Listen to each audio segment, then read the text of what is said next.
네, 집하고 진행을 맡은 앵커 김종원입니다.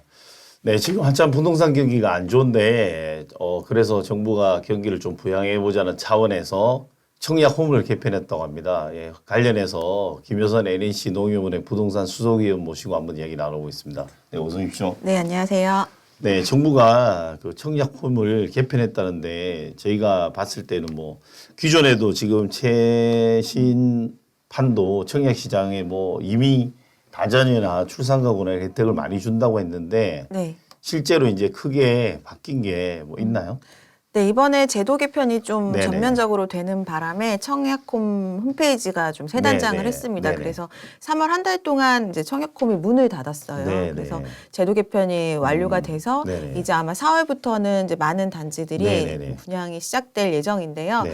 그 과거에는 청약 시장이 가점제 위주로 운영이 많이 되다 보니까 네네. 가점제에서 취약할 수밖에 없는 청년 네. 세대들, 뭐 신혼부부들한테 좀 불리했었잖아요. 네네, 그렇죠. 그래서 이런 지적들이 계속 있다 보니 이제 청년이나 뭐 신혼부부, 특히나 출산 가구, 요즘에 출산율 얘기 되게 많이 하잖아요. 네네네네. 출산 가구들 위주로 공급이 좀 많이 확대돼서 네네. 좀 길이 문이 많이 좀 활짝 열렸다라고 볼 수 있을 것 같습니다. 2세 이하 자녀가 있는 가구 뭐 생애 최초 신혼 특공 20%선 배정이라고 되어 있네요. 네, 지금 보시면은 현재 그러니까 공공 분양이 있고 민간 분양이 있잖아요. 네네네. 그래서 공공 분양은 LH나 뭐 SH 이런 데서 하는 네. 공공 분양이라서 보통 이 공공 분양이 전체가 다 분양가 상한제 적용을 네네네. 여전히 받고 있어요. 네네. 그래서 시세보다 저렴하게 분양이 가능해서 굉장히 네네. 유리한데 공공 분양이 위쪽에 표 3개로 나뉘어진 겁니다. 네네네. 지금 현 정부에서는 공공 분양을 이제 뉴홈이라고 불리고 있는데 네네네. 뉴홈의 유형이 저희 전에 다룬 적이 있긴 한데요.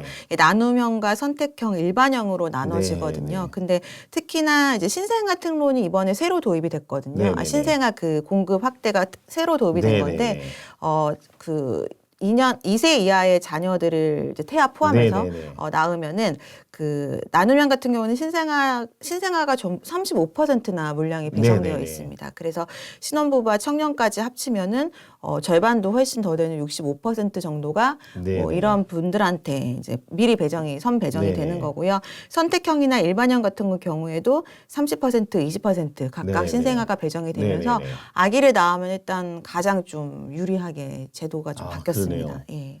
그럼 여기서 2세 이하 자녀라는 게 이제 그 윤석열 대통령이 바꾼 나이를 말하는 거고 3세가 되는 거겠네요. 36개월 이하. 그거는 아니고요. 태아 네. 포함해서 그 24개월 된 아이들을 말하는 것 24개월까지 같습니다. 태아 네. 포함해서. 네. 그래서 지금 이제 뭐 출산 계획이 있으신 분들은 네네네네. 임신해도 인정이 되시고요. 아. 작년에 아기를 낳으신 네네네. 분들도 인정이 되시니까 어. 빨리 결혼해서 빨리 아기를 가지시면은 혜택을 보실 수가 있는 거죠. 그러면 나름 선택 일반에서 어쨌든 신생아 비중들이 새로 높아졌다. 네. 이게 특징이네요. 새로 생겼습니다. 신생아. 새로 생겼네요. 네, 새로 생겼고 35%, 30%, 20%. 네, 이제 신혼부부나 청년들도 이제 특공 비중이 조금 높아져서 네네네. 일반인들보다는 이런 청년들이나 뭐 이렇게 아기 있는 이런 신혼부부들 대상으로 미리 공급을 좀 선배정해 주는 그렇죠. 거니까 아무래도 공공 분양에서 특히 나눔형은 65%는 이런 분들한테 미리 주겠다라는 겁니다. 그래서 기존에도 예. 다자녀 제도는 있는데 네네. 다자녀를 떠나서 애를 좀 낳아라. 이렇게 태아도 인정해 준다면 애를 좀 놓으면 좋다. 뭐 이렇게 맞습니다. 해석할 수 있는 신생아는 건가요? 이번에 새로 생긴 거라서요. 네네네. 또 신생아 특례론이라고 대출 네. 쪽에서도 아기 낳으면 아, 유리한 네네네. 혜택이 있잖아요. 네네. 그거랑 같이 이렇게 활용하시면은 내 집 네네. 마련에 좋은 기회가 되실 수 있을 것 같습니다. 또 민영에서 그러면 민영도 조금 뭐 바뀌어서 네. 기존 이것도 있지만 뭐 기존 뭐 다자녀나 신혼 특공 이렇게 20% 선배정 요것도 좀 바뀐 건가요? 네, 민영은 이제 일반 건설사들에서 네네. 분양하는 이제 주택인데 네네. 저희 팀원 중에서 그 과천에 분양을 받으려고 계속 네네네. 준비하고 있던 분이 계셨거든요. 네네네. 근데 아이가 둘이었어요. 네네네. 매번 떨어졌었거든요. 근데 이제 코로나 때 셋째를 이제 임신을 하신 거예요. 네네네. 근데 태아 이제 갖자마자 그 청약을 넣었더니 바로 당첨되더라고요. 네. 그 정도로 다자녀 특공이 굉장히 좀 유리했었는데 네네. 지금 과거에는 3명 이상이어야지 다자녀 네네, 맞습니다. 특공이 가능했거든요. 가능했거든요. 민간. 근데 이제 2명부터 가능하기 때문에 네네. 그 대상이 좀 확대돼서 이제 네네. 2명 이상인 분들은 다자녀가 유리한지 뭐 다른 게 유리한지를 좀 비교해서 좀 청약을 진행하시면 될 것 같고요. 네. 또 반면에 이게 대상이 많아지니까 네네네. 당첨 확률은 좀 적어질 수는 있습니다. 아무래도 생각보다 또 이런 부분들이 신생아들이 많을 수 있으니까. 네, 방금 말씀드린 사례처럼 뭐 3명이 생기자마자 당첨되거나 네네. 하는 일이 좀 적어질 수는 있지만 네네. 많이 활용할 수 있다라는 거는 좀 긍정적으로 평가할 수 있을 것 같아요. 네. 그러면 뭐 어쨌든 가점 제도는 잘 설명이 돼 있는 것 같고 표에 네. 그 기사들에도 많이 나오고 있으니까 그러면 바뀐 제도에서 또 페널티 제도가 있으니까 이런 것도 좀 살펴볼 필요가 있겠네요. 과거에 혼인 신고를 많이 안 한 이유들을 물어보면 네네네. 뭐 청약에 불리해서 미뤘다라는 맞습니다. 얘기들 많이 하셨잖아요. 네네네. 그래서 그 이유들이 과거에는 청약에 오히려 결혼 페널티라고 해가지고 네네네. 이제 둘 중에 한 명이라도 주택이 있거나 아니면 네네네. 예전에 당첨된 이력이 있거나 하면은 네네. 청약에 굉장히 제한을 받았고요. 네네. 또 2명이 같이 청약도 할 수가 없었는데 네네. 그런 부분들을 좀 전면적으로 개선이 됐다라고 말씀드릴 수 있을 것 네네네. 같아요. 일단 맞벌이의 소득 기준도 굉장히 좀 낮은 수준이었는데 네. 그래도 좀 인상이 된 부분이 있고요. 네. 그래서 소득이 좀 어느 정도 높아도 이제 이런 부분들을 이제 신혼부부 이런 것들로 네네네. 활용할 수 있는 그런 부분이 됐고요. 네네. 특히나 부부가 둘이 같이 넣으면 네네. 둘 다 무효가 됐어요. 아. 네, 그거는 조금 불합리하다라는 얘기들이 네네. 많이 있었거든요. 네네. 그래서 이제는 둘이 같이 넣었을 때 먼저 당첨된 사람이 중보 당첨될지라도 네네네. 한 명은 유효로 해주는 둘 중에 유효하게 한 명은 해주는 유효로. 네, 그렇게 조금 합리적으로 제도가 개선이 됐습니다. 또 바뀐 걸 보면 신청 당사자 플러스 배우자 기간도 합산? 네, 네. 그러니까 둘 중에 합산이란 말은 당연히 뭐 한 명 3년 넣고 5년 넣으면 8년 쳐준다는 이야기인가요? 네, 그렇습니다. 신청 당사자랑 배우자 기간까지 합산을 해가지고 통장 네네. 기간을 합산을 할 수가 있고요. 그리고 네네. 다자녀 특별 광고는 말씀을 드렸고, 네네. 그리고 과거에는 배우자가 주택을 소유한 적이 있거나 그런 무주택으로 인정을 못 받았거든요. 그리고 네네. 청약 당첨 이력도 있으면은 네네. 재당첨 금지 조항이 네네네. 있었는데 그런 부분들도 이제 없도록 해줍니다. 네네. 네, 무주택 지금 현재 무주택이면은 과거에 주택이 있었어도 네네. 무주택 자격으로 청약이 가능하게 되고 네네.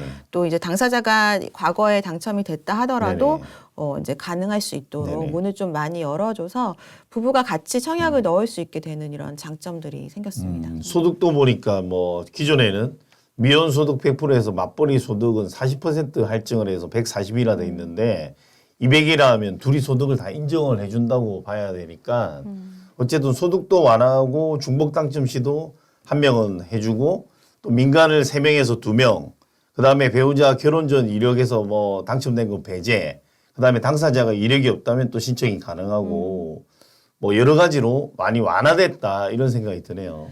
네, 맞습니다. 그래서 이제 전 시간에 말씀드렸던 네네. 이제 조정 대상 지역이 아닌 대부분의 지역에서는 네네네. 세대 주뿐만 아니라 세대원까지, 그러니까 모든 네. 가족들이 청약 통장 있으면 네네네. 청약할 수 있다라고 말씀드렸잖아요. 네네. 근데 거기다가 이제 부부도 한 명이 아니라 2명이 같이 청약을 할 수 있게 돼서 네.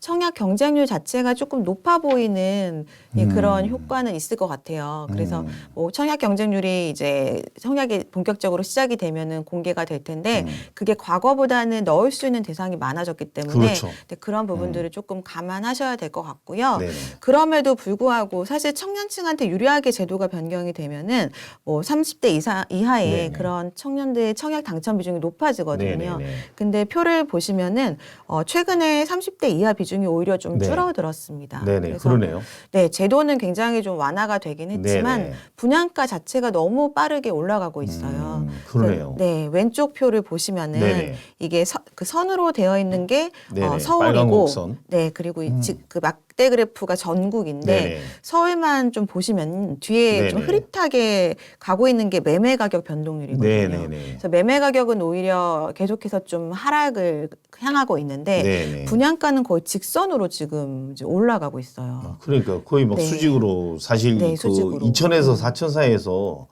6천에서 8천 사이까지 올라왔네요. 네, 맞습니다. 이게 22년도부터 분양가가 네네네, 오르기 네네. 시작했는데, 22년부터 작년까지를 좀 음. 보면은 한 20% 넘게 분양가가 올랐는데, 네네네. 지금 올해 2월 달까지 분양한 것들만 두고 좀 계산을 해보면은 작년이 서울 기준으로 3.3제곱미터당 3,500만 원 정도가 평균 분양가였거든요. 근데 올해 그게 7천만 원을 넘었어요. 그러니까 그 이유는 올해 강남권 분양 물량이 좀 많다 보니까 네네네. 분양가가 높아진 부분도 물론 있긴 하지만 네네. 그만큼 분양가가 너무 빠르게 오르다 보니 네네. 이게 중도금 대출까지는 집단 대출이 어떻게 가능한데 네네. 잔금 때는 본인 소득이 부족하면 네네. 대출이 좀 안 나오잖아요. 그러니까 이게 제도는 활짝 열어뒀지만 활용하기엔 조금 제한적이라서 아마도 공공분양이나 이런 쪽 위주로 좀 더 활성화가 되지 않을까 예상이 됩니다. 아, 그러니까 일단 이 뭔가 허들은 낮아졌다고 보면 그래도 이게 분양가 자체가 오르고 마지막에 그 위원님 말씀하신 대로 그 기본적인 중도금 대출은 무이자가 되지만 마지막에 돈을 그 납입할 때는 본인 DSR이라든지 이런 부분들이 충족이 안 되면 대출이 안 돼서 아마 30대 이하 비중은 오히려 낮아지고 있다. 이렇게 말씀하시는 것 같아요.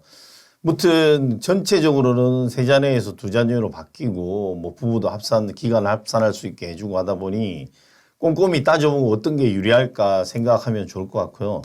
그리고 뭐 그냥 뭐 그걸 떠나서 봐도 기존에 없던 신생아 그 특별공급이라는 게 생겼기 때문에 지금 위원님 말씀하신 대로 태아부터 인정 가능하고 만 24개월 이전까지 자녀가 있으면 신생아를 하는 게 유리할지 다자녀를 하는 게 유리할지 당연히 비율만 놓고 보면 신생아가 유리한 것 같지만 또 경쟁률이 달라질 수 있기 때문에 꼼꼼히 따져보고 하면 좋을 것 같습니다.